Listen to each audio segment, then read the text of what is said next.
If you make one small tweak to your adoption profile, it will help you match faster. And no, that tweak does not require you to sing or dance on any of those silly social media platforms. I've helped over 1,000 people bring home their babies through adoption, just like Kinsey and Matt, who brought home their daughter in just 1 month. And I brought home my own 2 children very quickly as well. And today I'm going to show you how to do it too. In order for this tweak to really make sense, we've got to think about it from the perspective of each of the different adoption profile types. And because there are so many, I'm going to give you a little framework to help us flow through this conversation and make it a little bit easier for us to stay on the same page together. Before we dive into this conversation, it is important for you to know that there are different types of adoption profiles, and this tweak will apply to all of them. So because I know a lot of you are visual learners and really like to keep up with exactly what I'm saying through examples, we're going to take a moment just to level set us all on what are the different types of adoption profiles and when you might be using them so that this tweak will make the most sense in each one of them. So since you use different types of adoption profiles based upon how you're matching your adoption, that's the framework that we're going to use for our conversation today.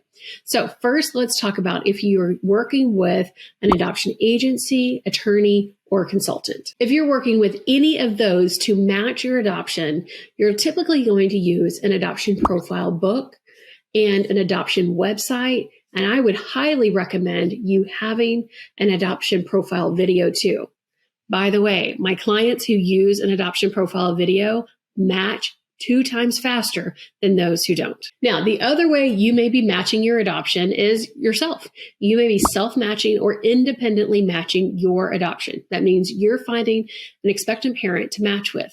And when you're doing that on your own, you're going to be using things like social media to share with friends and family that you're hoping to adopt, and hopefully that they will share it with someone who's considering placing a child for adoption. You're also going to be using a website and a video because, again, that is so very important. But I've also had a significant number of clients match through flyers and business cards that you leave in your local community when places that you typically frequent, and helping that way to get the word out to help bring home your baby. But no matter what type of adoption profile you are using, you must do this one thing or have this one small tweak in your adoption profile, and that is to make an emotional connection. This is the single biggest thing that will get you pushed to the side by expectant parents. If they don't feel drawn and pulled into your story and want to get to know more about you, then you're simply going to be lost in the crowd of other hopeful adoptive families. And that, my friend, will result in you waiting longer to match and bring home your baby. So you're probably thinking, how do I make an emotional connection?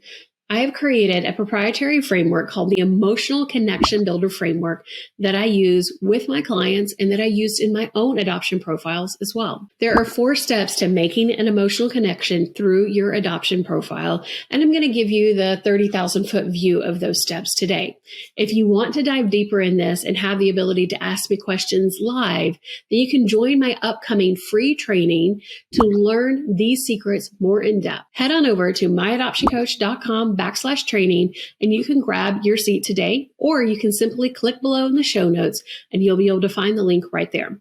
Okay, so the very first step to making an emotional connection through your adoption profile is not being perfect. Now, many of us will agonize for hours over exactly what to say or not to say in our adoption profile. And sometimes we will tend to err on the side of trying to be super perfect. We all want to be open and honest in our adoption profiles. Expectant parents do not expect perfection. In fact, perfection can be a real turnoff to them in adoption profiles. Now, on the other hand, we want to be really mindful of not giving her our baggage from any infertility journeys or any past adoption trauma that we have been through. Next, we want to make it easy for her to see and understand what life is like in our family through vivid use of detail.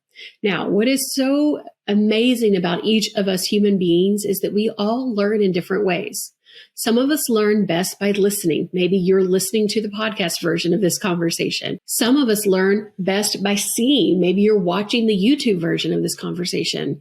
And some of us need to be able to close our eyes and imagine what this person is talking about and seeing and doing. So She needs to see you doing things in the photos that you're talking about. She needs to hear your voice on the video.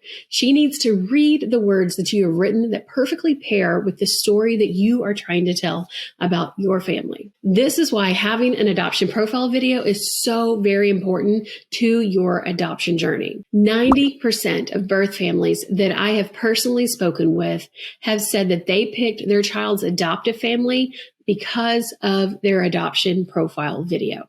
They said that it was so easy to see how this child would live every day, how they would celebrate the big moments and the small moments through the videos that they viewed. And they said that helped those hopeful adoptive families be more memorable to them when they were considering all of the families that were hoping to adopt their child. So that brings me to the next step in the process, which is showing her what life is like in your family. Now, we want to do this in a really mindful way because we don't want to overwhelm her with too much information. So we organize your life into a series of stories and use that in order to help make that emotional connection with expectant parents. Again, the objective is for her to be able to see what life is like for you every day. The small moments of family dinners to the big moments of birthday celebrations and Christmas. She wants to understand what your life is like, and video is a great way to do that, but pairing it in a very specific way from a story perspective helps her retain that information. And you see, our objective here is to help her feel supported. We want to demonstrate that we are supporting her through the language, through the stories that we're telling, so that she feels comfortable in making the decision that she is making. We can't come at this assuming that she is sad about this adoption placement or that she is happy about this adoption placement. Therefore, it is our job as hopeful adoptive families to share what life is like in an easy way for her to understand us so that she is making a decision based upon what she hopes to provide for this child. And the real key behind making an emotional connection with expectant parents is making it easier for her to get to know you. And if you'd like to learn more about how she can get to know you and the process that my clients follow that help them bring home their baby faster, then you're going to want to check out this next video. Or you can always click into the show notes to find the next episode.